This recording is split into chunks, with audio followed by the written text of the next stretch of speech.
Thank you, ladies and gentlemen, Madam Ajavi.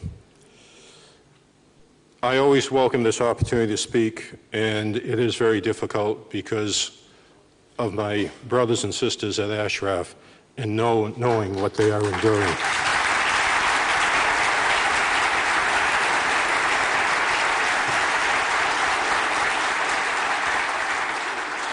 Let me make a couple things clear.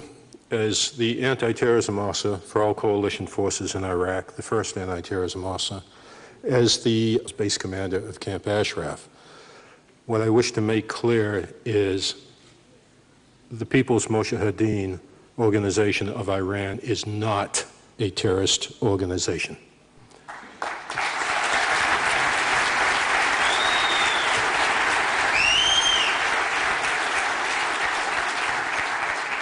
The second point, that designation should never be used to appease an oppressive, reactionary regime such as Iran. I am often asked why we fight.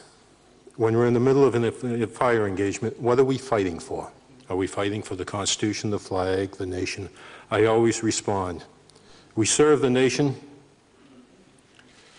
we defend the Constitution, we rally to the flag, and we fight for the one on our left and the one on our right. I am pleased to say many times I would leave the perimeter, and I always was proud to have the PMOI on my flank, and we served closely together, and we suffered many times closely together.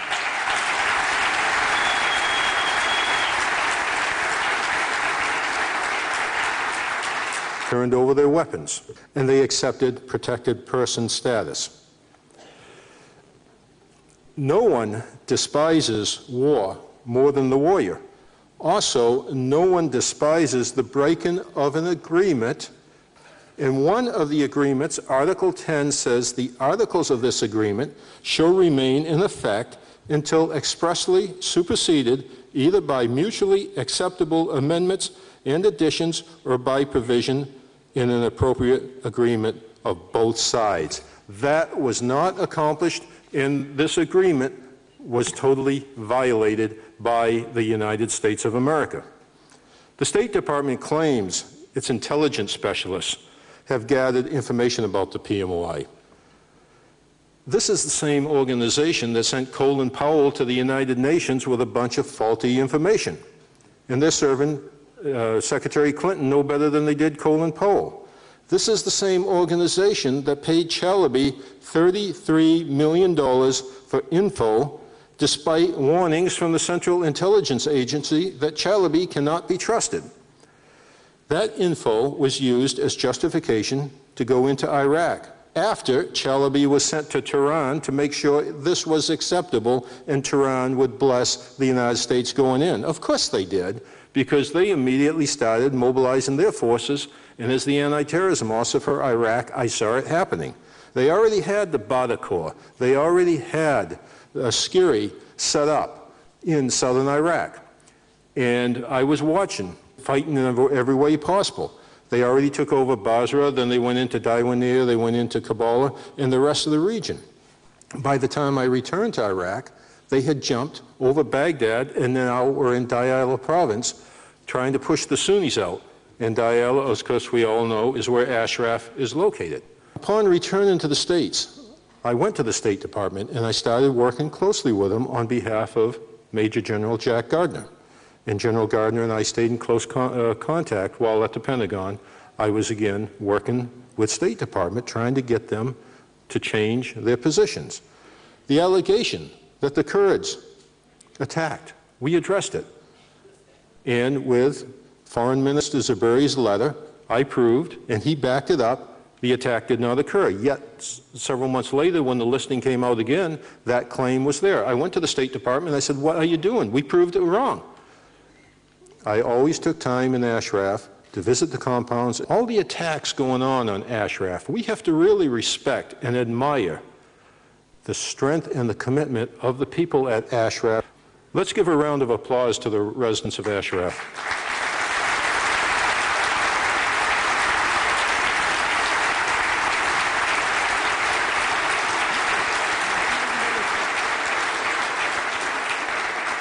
The only people who have been denied access to any of those compounds is the Western delegations who have asked the Maliki government to go up and examine what's going on. Then we have the allegation they still have weapons. I know for a fact they don't have the weapons, and it's hard to believe if they did have the weapons, while they were being massacred by Maliki's troops, somebody wouldn't have gone and gotten a weapon to even up the fight. There were no weapons to be had. They were innocent, unarmed victims. And by the way, the real terrorists were Maliki's troops, not PMOI. I had a report that PMOI had a special compound. They were recruiting and training Iraqis. I told the Marines working for me, mount up, we'll go take a look. One of the liaison officers came to me and said, "You don't need the Marines. Let's go take a look." And he and I did. We went through that entire compound, and I realized State Department, once again, is given misinformation. The State Department hears what it wants to hear and disregards the rest. The RAND report is a good example. Earlier today, I had a meeting with Ambassador Dayroot, and we went over all the details. RAND report came up.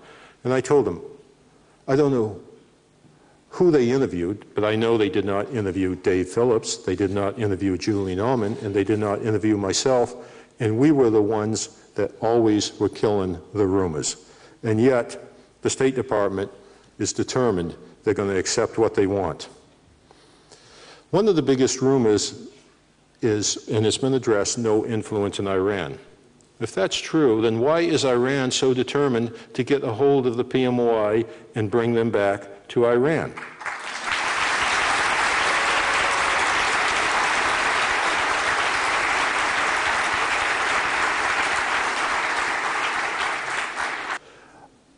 I know for a fact, and I had worked with PMOIs receiving the reports. Some of it was information that a State Department employee was leaking to a known Iranian spy, Rubier.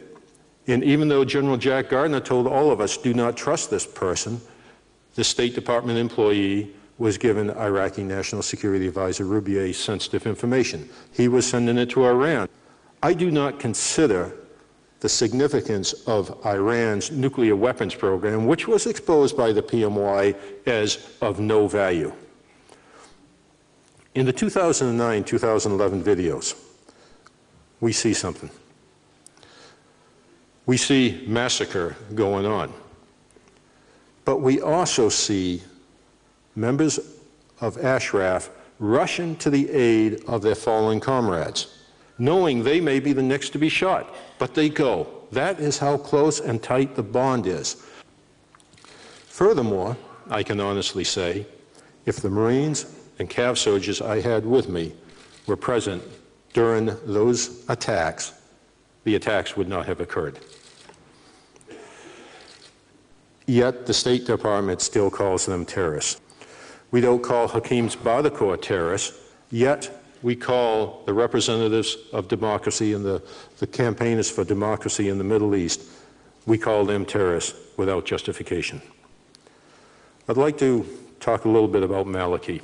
Bottom line, to the European Union, to the United States, to everybody, I say never trust Maliki. That man is influenced by Muqtada Sadr, Hakeem, Ahmadinejad, Khomeini, and Maliki has his own agenda. As pointed out, he didn't win the elections. Hakeem and Maliki went to Grand Ayatollah Sistani and tried to get Sistani to support Maliki after the election and ignore Alawi. And Sistani said, no, you follow the Constitution. They ignored Sistani. And Shatu Alawi didn't get to build the government. He has secret detention facilities, to include inside the Ministry of Interior compound. I kept near my desk the meat hook that was brought back from one of our raids on Maliki's secret detention facilities. He's attacked his own demonstrations. He blocked, as mentioned, the life support. Doctors in Baquba were told they would be in prison if they helped the victims of Camp Ashraf. Now he's claiming PMI must leave by the end of the year. The EU, the US, the European Union, United States, and UN must take action. Maliki must be forced to work with the rest of the world. As pointed out, there needs to be UN protection of Ashraf, and I am ready now to join that force and go back to Camp Ashraf.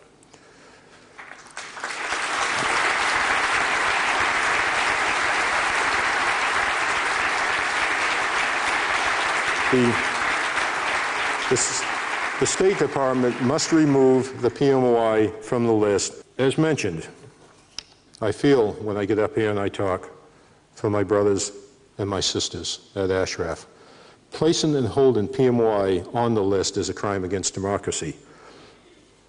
To my friends at Ashraf, we said it many times before, while we were together, we're in the fight together. We were together on the deserts of Diyala province. We are together now. We will be together always. Ladies and gentlemen, Madam Azadi, thank you.